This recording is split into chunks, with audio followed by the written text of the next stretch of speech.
Welcome to Surviving on Shoestrings with Donna Miller. Together we'll look outside the box to stretch what we have, make do, and get by with humor, style, and a smile.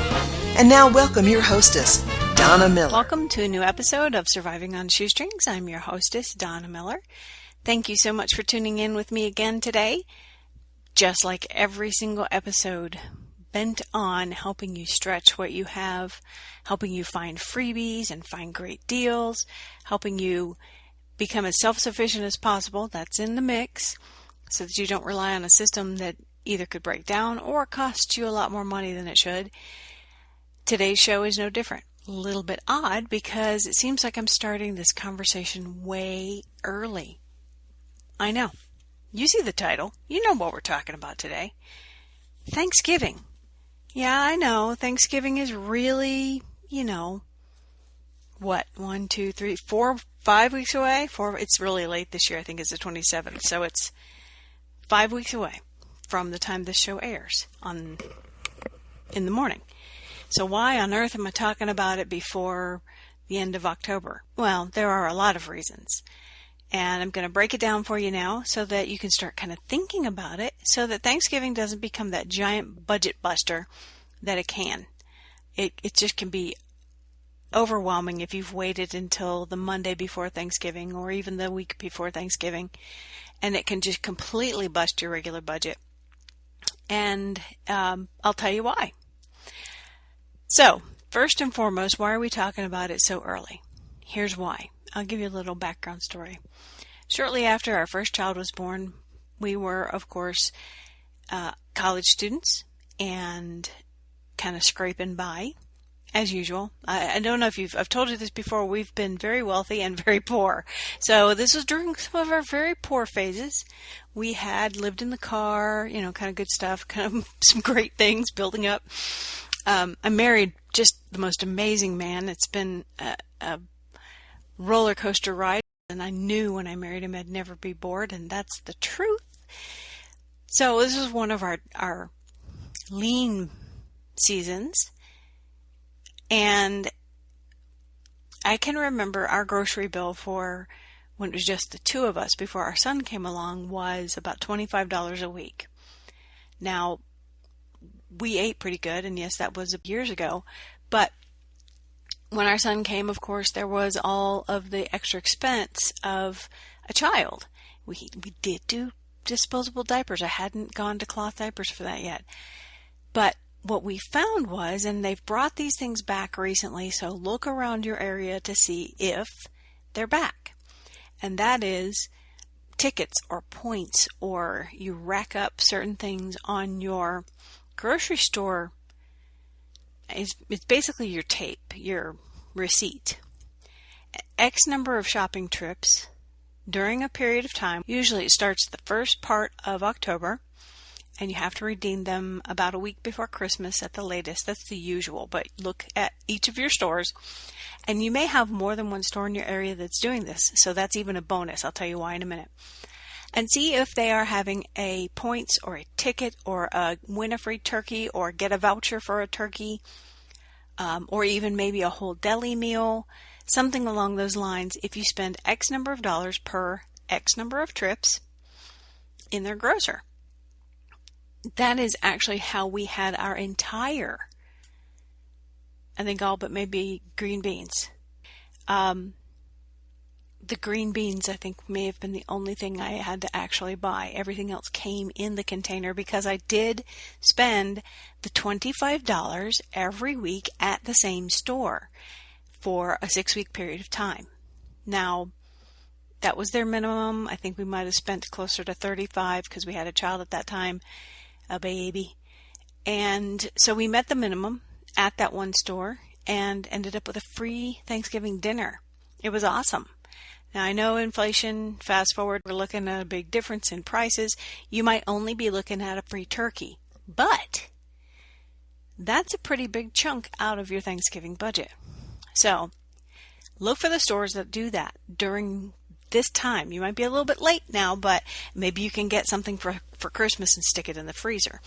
So the bonus is If you live in an area where you have more than one store that does this, and I don't mean chain, I mean individually different stores, like a Publix and an Ingles and a Bilo or whatever, a Kroger's and another. I don't know where you live and where you're listening, but a lot of these stores will do something similar.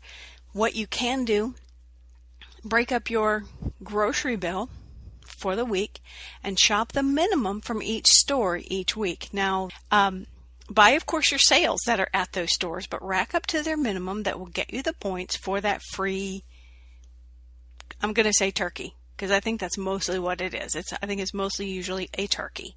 So if you rack up that around, say, 3 different stores, you have 3 turkeys, or you have 3 $20 vouchers, or you have 3, even a variety. You can get your meal basically for free for having spent the normal money you would have spent. Now, that's one section, one way to do it, plus a way to multiply it over other stores. On top of that, when you shop starting now, pick up that extra can of cranberry sauce. Let's say if you're not making your own. Or look for the lowest price on sweet potatoes. I'm going to go with the fact that a lot of us probably have a very traditional, I'm going to talk from a very traditional Thanksgiving meal, which would be your basic turkey, mashed potatoes, gravy, green bean casserole. That's like, is that not a requirement in all of America? Maybe mac and cheese, maybe sweet potato casserole or sweet potatoes, a variety of vegetables, a lot of different things, and pumpkin pie or pecan pie or apple pie, or keep going. We're going real traditional Thanksgiving here. And if you throw in some other fun stuff, you can shop for that starting now based on the sales. Each grocery store rotates their sales in about a 3 to 6 week cycle. So you're still in this. You still will have time that some of the better marked sales will come by while you're shopping for Thanksgiving. So shopping now and picking up when you see, we'll go ahead and say turkey drops to below $1 a pound, below 70 cents a pound, and it will start to do that. You'll start to see it happening. Maybe not as much as in the years past, but you'll see it. So start taking note of how much turkey costs now, the end of October, and start watching the prices change. Unfortunately, the closer you get to Thanksgiving, like the week before and the week of, the price will go right back up. So buy your turkey really early if you're getting to buy it, or work on your free voucher so that you don't have to buy it. And make sure that you put a couple little extra things in your buggy or your cart. Depends on what part of the country you live in, what you call that. I call it a cart, and I'm in the South. I know people think I'm nuts. In your shopping cart, throw 1 or 2 extra things toward your Thanksgiving Day meal. And if necessary, hide them. I gotta say, if I buy marshmallows to go on top of a casserole, sweet potato casserole, they will not make it a week in my house. Either from the children coming home from college, or a snack attack, a sweet tooth that hits in the middle of the evening, or whatever. So I have to hide them. I have to kind of put them under lock and key for a Thanksgiving meal. So when I get them, that's where they go. They go kind of down in the basement in a cupboard, in a box. And I have been known to padlock that door to make it really hard to get to. But you can start buying these things early so that each week you really have not, you've kind of just bitten off a little bit. And then when you get to the real bulk of what you want to do for Thanksgiving, hopefully you've gotten some vouchers, or you have purchased enough things on sale. You have very little to get during that actual week. So these are kind of some habits and some things to think about as you approach Thanksgiving. You might think I'm really a little too soon, but we're really not. Let me recap before we take a break. Search your grocery stores and find the ones that give you a voucher or a point system to get either a free turkey or a free voucher back to purchase during the holidays. And if you have more than one, shop the minimum at each of them and gather your tokens and your tickets and your points from every single one that you possibly can. While you're shopping there, make sure you're getting the things that are marked down and on sale from each of the different stores, yes, but look for where you have things on sale that are specifically for that Thanksgiving menu. Buy a few of them way, way ahead of time, because the majority of them are quite shelf-worthy. I would believe a lot of the things that we purchase for Thanksgiving are quite shelf-worthy. So you can get them early. You can have them on hand. I actually think I have plenty of it on hand just from starting to stock up months ago on certain things. So it's a way you can end up not impacting your budget, still having a very frugal Thanksgiving, and it also takes a lot of the stress out of it for you. So we're going to take a quick break, and when we come back, we're going to talk about planning the actual meal and how to keep from wasting the food. So we'll be right back after a word from our sponsors. Do you have your free digital subscription to Prepare Magazine yet? If not, then hurry over to preparemag.com and start getting each monthly issue sent directly to your inbox. It's easy. All you have to do is go to preparemag.com, enter your name and email address, and you're subscribed. Consider signing up for the premium membership for past issues and exclusive resources. Visit preparemag.com and choose the option that's most valuable to you. Prepare Magazine, encouraging, empowering, and enriching your journey. And I'm glad you're staying through to find out ways to not waste the food. Thanksgiving is traditionally the overeater's bane of existence. You know it. Everyone kind of does it. It's a big joke. It is, however, fact that plumbers, this is the day after Thanksgiving, is their busiest day. Take that for what you will. It's true. But we do tend to make far more food. We tend to create far more food. Maybe it's because we have family coming over that we don't get to see throughout the year. Maybe it's because it is politically correct gluttony during that day. Maybe it's because we're fixing things that really no one eats during the rest of the year, which that does happen in our house. I don't remember, well, yes I do, the last time we had mac and cheese was last Thanksgiving. The last time I had a pumpkin pie was last Thanksgiving. The last time I had a pecan pie was last Thanksgiving. Cranberry sauce that we made last Thanksgiving. I mean, there are a lot of things that we do not use on a regular basis that we use specifically for Thanksgiving. We kind of have the same deal with other holidays. In case you can't tell, we're real food oriented, and I have a couple kids that are diehard traditional. And if we had it when they were 3, we better have it for the rest of their lives for that holiday. And I can add things, but I can't omit without a family meeting. So it's kind of hilarious. Gosh, we're an obnoxious family. You either love us or you hate us. That's how it goes. But I digress. I know when I look in my refrigerator, before and after Thanksgiving, I sometimes just have to let out a big sigh and go, all right, here we go. Inevitably in our home, what happens, and you can take this for whatever you want and judge or not judge, I don't care. You can come over too, I don't care.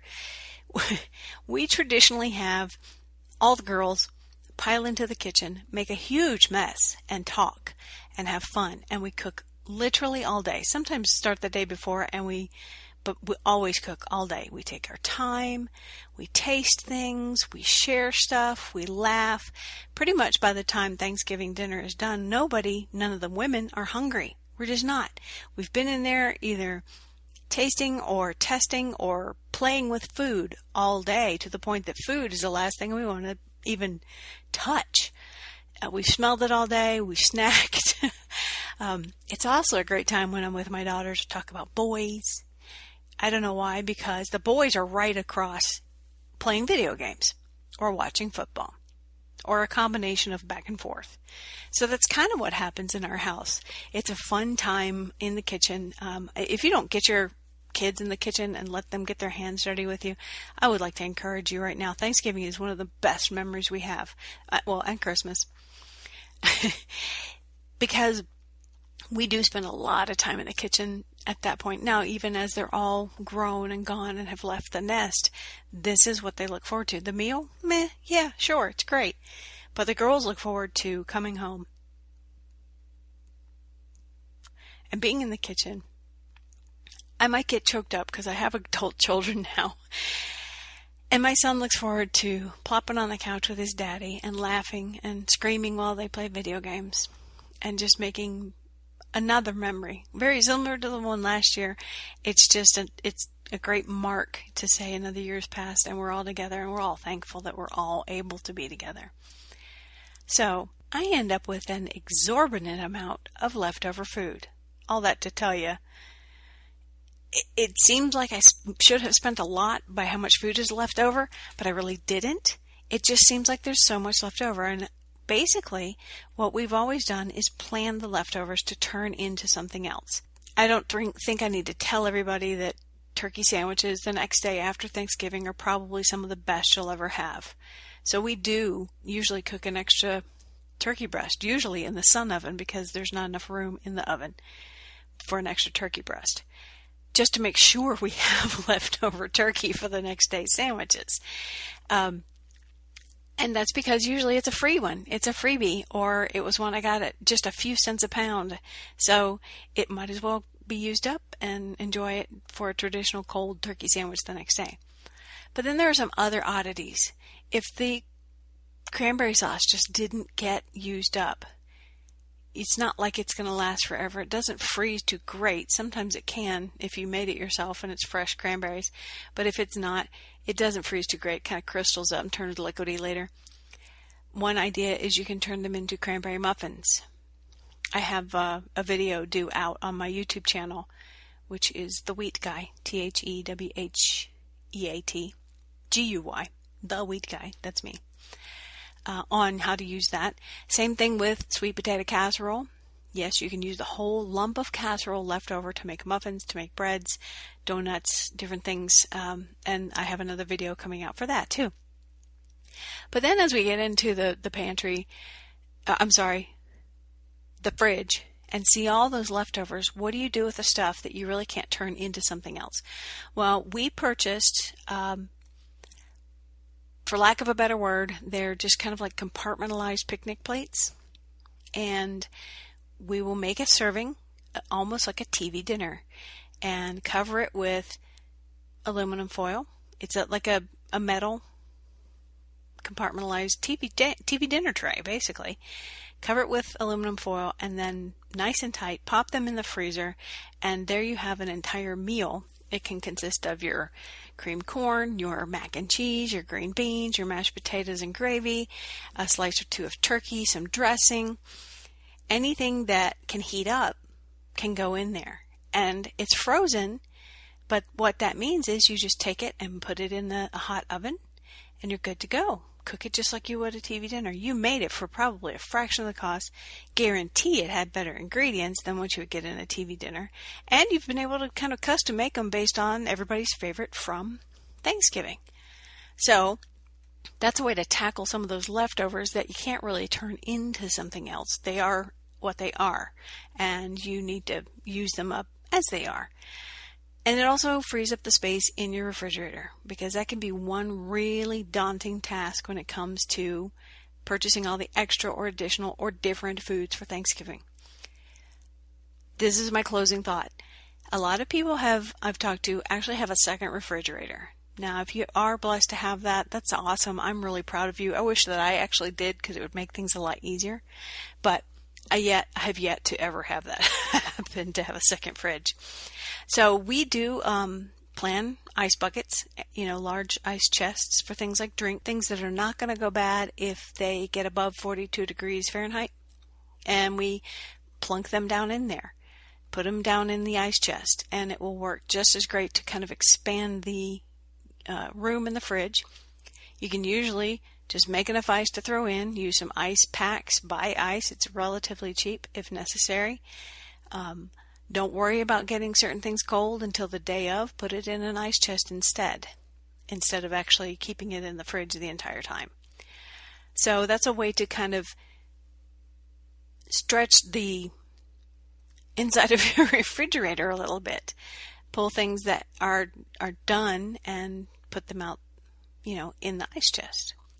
I lied. I said that was my last word, but it's not. This is. Whatever you can do to make things ahead of time will help de-stress. Whatever you can do to shop ahead of time will help de-stress. So plan on doing some things with your loved ones in the kitchen the day before Thanksgiving, even if it's just gathering the ingredients for casseroles and putting them all in one place. If it's cutting and prepping things that are not going to go brown beforehand and putting them in an airtight Ziploc baggie. Or if it's just making all the crusts for your pies the day before instead of the day of. This is a season and a holiday that for our family is very near and dear. So we try to do our very best to de-stress it. Inevitably, we're going to have people that we hadn't expected show up. We're going to have people come over that we found out the day before and I already finished all the shopping. It just happens. But it's a joyous occasion. I still know that it's kind of like the loaves and the fishes. We always have enough because we're always very thankful. We're thankful for our friends and our family that show up. And I'm actually very thankful when I tally up the amount that it cost or didn't cost. A large part of it is because we learn to cook from scratch. We don't buy a lot of box mixes even for Thanksgiving. So things are relatively inexpensive. We've had them on hand, got them plenty early, got them on sale, and used individual ingredients, which are always more cost effective than a box mix. So for now, this is Donna Miller. I'm going to sign off, and hopefully I've given you some food for thought. How's that for a bad pun? And I've been able to get you inspired to start a little earlier than last year and help yourself to a very frugal and wonderful Thanksgiving. God bless, and we'll see you next time. You've been listening to Surviving on Shoestrings with hostess Donna Miller. Tune in each week for a new show that will help you enjoy frugal survival with humor, style, and a smile.